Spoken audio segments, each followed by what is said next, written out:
Welcome to One Chemistry. This is 365 Chemistry series. Daily one question for you. Here chiral compound is given. There is two chiral center. The first one is attached with alcohol, side chain and methyl. Second one is with bromine and acid and hydrogen and side chain. Here you have to find the configuration of the compound. Here the answer lies in avoiding the cluttering here. So you should write both chiral carbon individually. So let us individually write B and A. B, if you look at it, the first one is alcohol, the second one is side chain, third is methyl, hydrogen is on backside.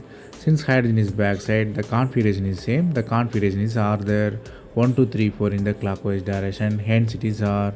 If you look at the A, it is tricky because hydrogen is front side, real configuration is reverse. Here bromine gets higher priority, then you have acid, further you have side chain. So the configuration will be 1, 2, 3, 4, which is anti-clockwise, but the configuration is reverse, you have R. So the configuration is 2R and 3R.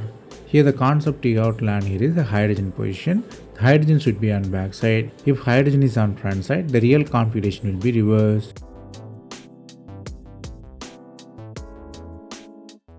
That's all from this video. Thanks for watching.